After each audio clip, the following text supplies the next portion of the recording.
mahasiswa dari IHN Gede Puja Mataram dengan Prodi Hukum Agama Hindu semester 4 dengan NEM 2407311016. Video ini saya buat dengan tujuan untuk menyelesaikan tugas dari Ibu dosen Niwaya Sri Diani, MH.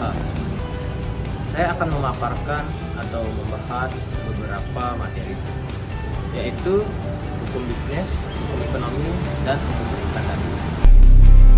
Hukum bisnis. Hukum bisnis pada dasarnya merupakan bagian dari hukum perdata. Hukum perdata sendiri adalah hukum yang mengatur hubungan antara individu dalam masyarakat, terutama mengenai hak dan kewajiban. Jadi, setiap kegiatan bisnis sebenarnya berawal dari hubungan hukum antar orang.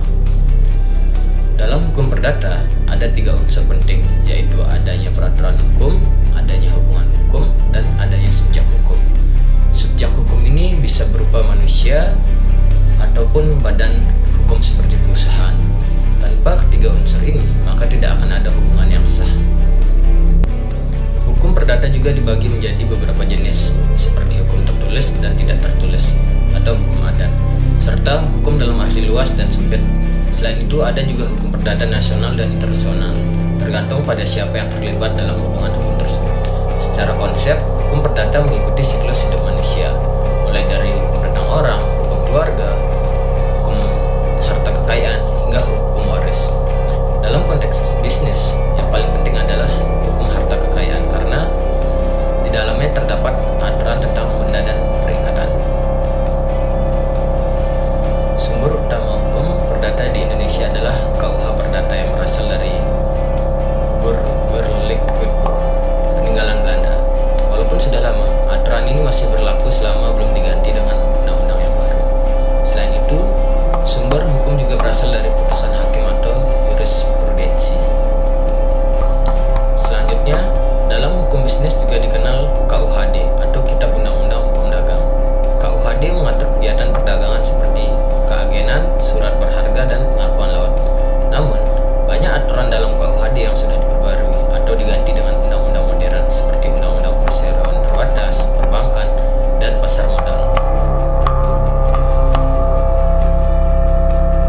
Hukum bisnis sendiri dapat diartikan sebagai hukum yang mengatur kegiatan usaha atau perusahaan. Hubungan antara hukum bisnis dan hukum perdata adalah hubungan antara hukum khusus dan hukum umum. Artinya, jika ada aturan khusus dalam hukum bisnis, maka aturan tersebut yang dipakai. Hal ini dikenal dengan asas lex specialis derogat legi generali. Perlu dipahami juga bahwa hukum bisnis bersifat dinamis. Perkembangan dunia usaha yang sangat cepat seringkali membuat hukum tertinggal, sehingga hukum harus menyesuaikan diri dengan kebutuhan masyarakat.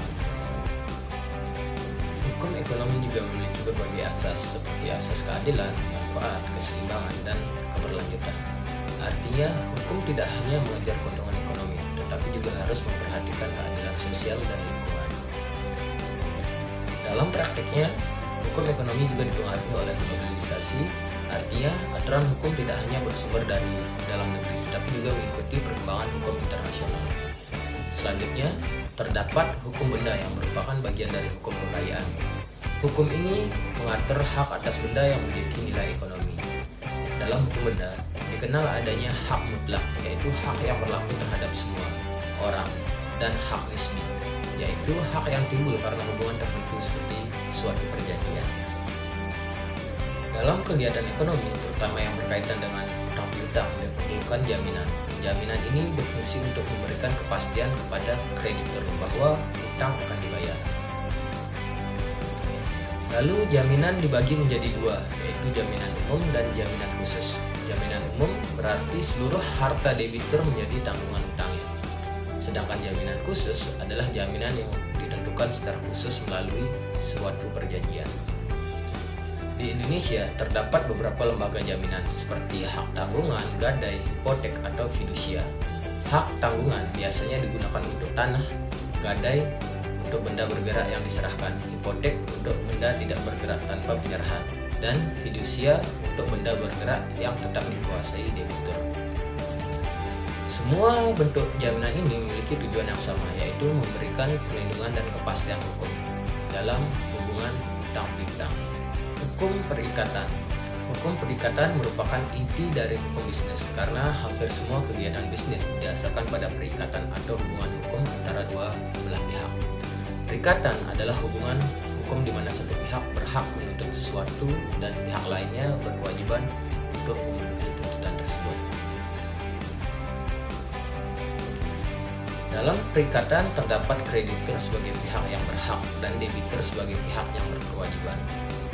Perikatan dapat timbul dari 3 sumber, yaitu perjanjian, undang-undang, dan perbuatan melawan hukum. Namun, dalam dunia bisnis, perikatan yang paling sering digunakan adalah perjanjian.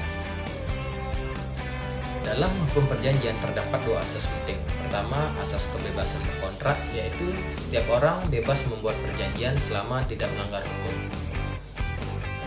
Kedua, asas konsensualisme, yaitu perjanjian dianggap sah sejak tercapainya kesepakatan.